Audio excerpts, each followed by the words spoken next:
Pagi itu, tepatnya pada 26 Desember 2004, ibu kota Provinsi Aceh mencekam. Teriakan ketakutan bergema, mulut bertasbih, mengagungkan Sang Pencipta terdengar lebih keras dari biasanya.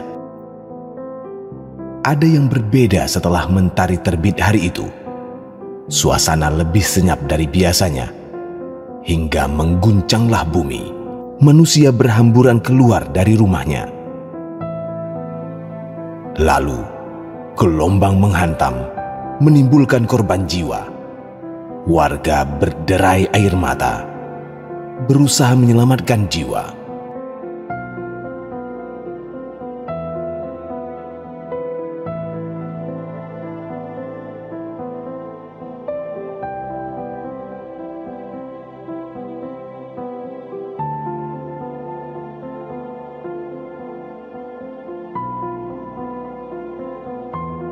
Kedahsyatan gelombang itu mampu membawa bahtera raksasa seberat 2.600 ton ke daratan. Kapal PLTD Apung, sebelumnya mendiami lautan lepas Banda Aceh, terbawa arus sejauh 5 km menuju Gampung Punge Blangcut. Tentu, banyak korban jiwa akibat bahtera ini menghantam pemukiman. Kediaman juga lebur. Salah satu korban tsunami yang selamat, Indra Maulana. Ketika tsunami menerjang, ia berusia 18 tahun. Indra, satu di antara warga yang rumahnya hancur dihantam PLTD Apung. Pada Serambi, Indra menceritakan pengalamannya ketika gempa pukul 7:59 mengguncang. Sampai ia dihempas tsunami pada 26 Desember 2004 pagi itu. Nama saya Indra. Saya tinggal di Gampung Punge Blangcut. Kebetulan dulunya saya korban tsunami Desember 2004. Kejadiannya itu pagi sekitar jam 8. Itu gempa pertama itu jam 8. Setelah itu ada gempa susulan yang lumayan kuat itu di sekitar setengah jam kemudian, kalau saya nggak salah. Nah, mulai dari situ waktu lihat orang pada lari kan, sebelumnya memang saya itu nggak tahu tuh apa tsunami, apa air laut itu nggak tahu. Memang sama sekali nggak tahu. Sama sekali nggak tahu itu apa tsunami. Nah, jadi orang udah pada lari di depan rumah semua nih, lari rumah. Saya nanya sama orang-orang itu kenapa itu air laut, di laut itu air laut. Nah, terus nggak lama masih gempa. Oh enggak, gempa itu udah berhenti. Gempa pertama berhenti, jeda sebentar, saya udah bersih-bersih, maksudnya pecah belah. Udah sempat bersih-bersih rumah, pecah belah, terus datanglah gempa yang kuat itu yang berapa? 8, berapa 8, gitu. Ada yang bilang 9 malah. Iya. Nah, di situ yang kencangnya, terus kemudian berapa menit kemudian orang udah pada lari semua. Saya tanya kenapa, itu karena katanya ini air laut gitu. Kan saya nggak tahu itu apa air laut. Nah, rupanya tsunami. Jadi datanglah air dari belakang sini. Awal mula. Jadi air itu ada dua arah nih datangnya. Dari sana satu, dari sana satu. Wah, gila. Mungkin dari sana datang airnya. Itu kayak inilah ya, gelombang gitu ya. Awalnya itu tingginya segini memang. Oh, pelan dulu deh ya? Pelan dulu, kemudian baru datang yang... Sebentar, pelan itu udah sampai kemari? Udah di belakang rumah. Kebetulan belakang rumah itu kan kayak kebun gitu kan, halaman nggak kepake gitu. Jadi udah pada bawa kayu-kayu, sampah segala macam kan, udah gemuruh lah, udah suaranya udah keras lah. Nah, datang air kedua, baru saya masuk ke dalam, kasih tahu sama orang tua. Kebetulan saya di rumah itu cuma bertiga. Nah, saya juga ada saudara sebenarnya, ada abang, ada kakak, tapi nggak di Banda Aceh kebetulan. Jadi saya cuma bertiga, saya panggil orang tua, panggil karena air laut itu. Orang tua juga masih bingung air laut apa gitu. Ya udah keluar gitu. Nah, kita keluar rumah, kita lari ke arah sana, ke PT Jamu itu. Nggak lama kemudian memang kita udah nggak sempat lari jauh lagi, kena air. Berarti memang kena. Berarti kena. Indra digulung air. Kita kebetulan di sini waktu keluar tuh bertiga. Di rumah nenek sebelah sini itu kan masih ada adik mama 2 orang.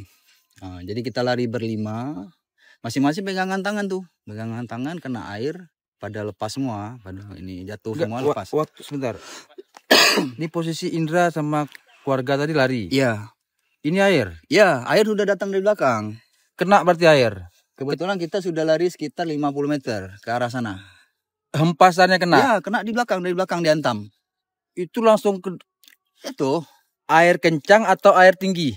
Air sepinggang lah. Itu kencang berarti itu ya? Kencang, karena dia bawanya sampah. Maksudnya gini, penuh. Dia ada seng, ada kayu, ada macam-macam lah semua, kusen segala macam kan. Yang udah dihantam yang di sana dibawanya ke sini. Itu orang-orang manusia mayat udah ada mayat semua. Udah ada terapung. Udah. Jadi kita jatuh, kita pisah semua. Saya dibawa sendiri, orang tua dibawa sendiri. Nah, jadi posisi kena air langsung dalam atau masih bisa? Dihantamnya di kaki dulu. Oh, dihantam di kaki, kita jatuh pada pisah semua. Nah, di bawah-bawah air itu kan makin tinggi nih airnya. Udah seatap lah, seatap rumah satu lantai. Nah, kebetulan saya udah dibawa ke sisi sebelah sana, ada pohon, saya manjat pohon itu, tunggu sendirian saya di situ, tunggu air turun, baru airnya surut sekitar 15-20 menit lah. Lebih kurang kalau saya nggak salah, surut air turun, baru saya turun dari pohon itu. Pohon ya? Nah, nanya sama orang sini, nanya orang tua di mana segala macam kan. Kebetulan ibu saya di PT Jamu, ibu, om sama tante di situ. Itu posisi Jamu tinggi atau tinggi tingkat ya? Dia 2 tingkat. Banyak orang ke situ. Kebetulan selamat di situ semua. Gak tahu saya di mukjizat apa. Iya. Orang tua tuh udah di loteng yang gentengnya saat 2. Indra lagi sangkut tadi. Ya. Ternyata sudah duluan. Bukan sudah duluan, maksudnya turun air, saya turun dari pohon, saya jalan nyari keluarga, jadi orang tua. Dibilang sama orang sini, mama di situ. Nah, saya datangi, memang iya mama di situ. Saya tanyain, papa di mana? Ya, papa di situ udah nggak ada lah. Kebetulan papa dibawa air tsunami. Kebetulan posisinya kita lari sama-sama. Pas kebetulan mama nih yang lihat papa kan. Papa itu jatuh, megang pohon, terus ketimpa-timpa terus sama kayu-kayu. Nah, sampah-sampah tadi. Jadi kebawa jadinya. Nggak kebawa, alhamdulillah nggak kebawa. Papa masih di situ. Posisinya kita bisa ambil papa itu di hari ke-8. Udah ada beko di sini, udah berat, ambil pelan-pelan. Alhamdulillah papa masih di situ dengan kain sarung dengan baju yang sama. Alhamdulillah masih di situ. Mama memang lihat papa di situ, nggak kemana-mana lagi. Emang peluk pohon, ketimpa-timpa terus. Oh, mungkin karena ketimpa itu ya. Karena kan sampah semua, kayu-kayu, seng atau apa kan bahaya juga. Ya. Berarti keluarga inti cuman papa yang kena. Betul. Saudara-saudara pasti banyak lah ya. Kondisi kapal ini, orang rumah ada yang lihat nggak kedatangan kapal dari jauh atau suaranya? Kayaknya nggak ada. Suara tiba-tiba ya? Ya, bukan tiba-tiba.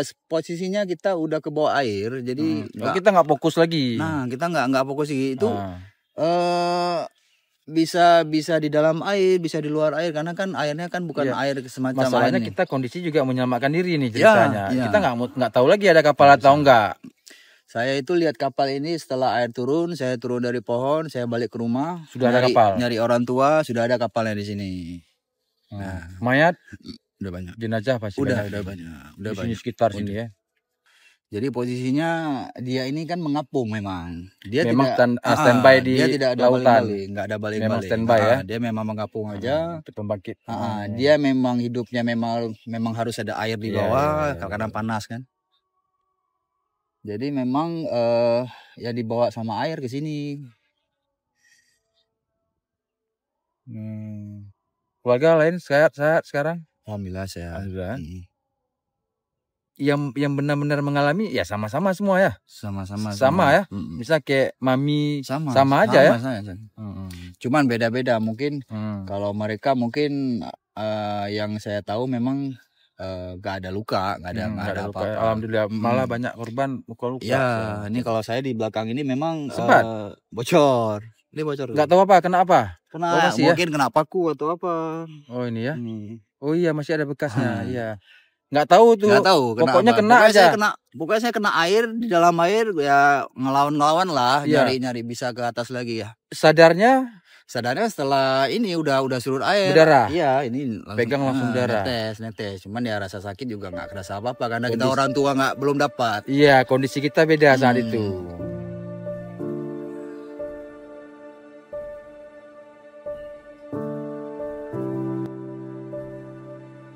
Jadi memang bentuk rumahnya dulu rumah keluarga itu memanjang. Nggak ada kesana kesini nggak ada. Dia memang lurus gitu. Di sini tuh ada 5 kamar nih. Ada 5 kamar ya? 5 kamar dari depan 1, 2, 3, 4, 5 memanjang. Pintu masuknya itu di sebelah sini. Masuk pintu ke dalam rumah di teras 1. Pintu samping atau apa? Samping sebenarnya. Tapi kalau kita bicara teras kan depan. Ya. Ini pagar berarti? Atau ada? Nggak ada kayak gitu aja rumah. Jadi gini, posisi rumah itu satu bidang tanah itu rumah orang tua, rumah nenek, tengah-tengahnya itu jalan. Oke, ya untuk kebayang. ke jalan aspal depan, Harapan ya. Jalan Harapan. Ya. Berarti ini kamar ini semua. Nah, terus ini jalan untuk inilah masuk ke dalam rumahnya kan, sebelah rumah nenek. Ya, rumah nenek. Berarti ini rumah nenek nih. Rumah nenek ini. Belum ditimbun. Batu-batu ini kita masih bisa tahu tuh sisanya sumur nenek karena rumah lama kan. Sumur nenek, kamar mandi, kamar ada kamar lah ya, karena rumah nenek dulu semi permanen ya. Pas di bawah kapal ini rumah nenek ya. Rumah kalian ini yang bersisa cuman ini nih kamar mandi, cuma kamar mandi garasi mobil. Nah ini kamar mandi dulu nih ya, ini kamar mandi, ini garasi mobil.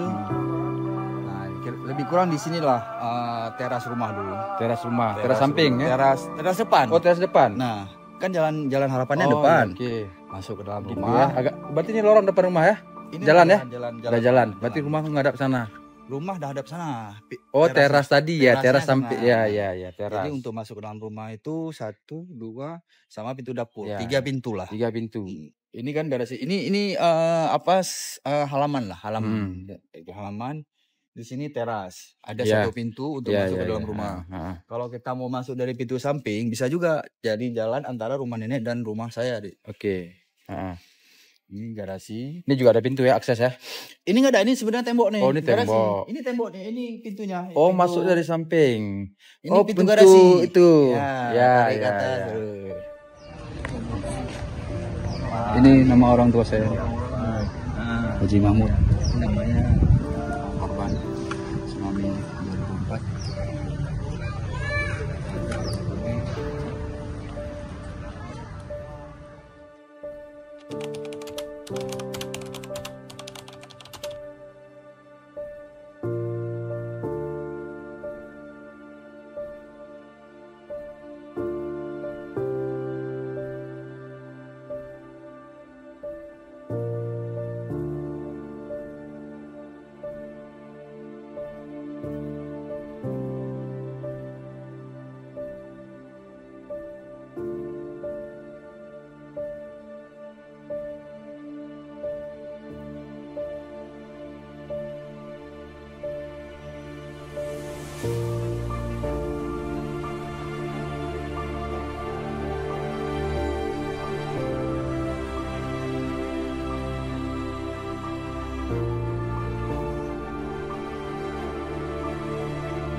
Download Tribun X sekarang, menghadirkan lokal menjadi Indonesia.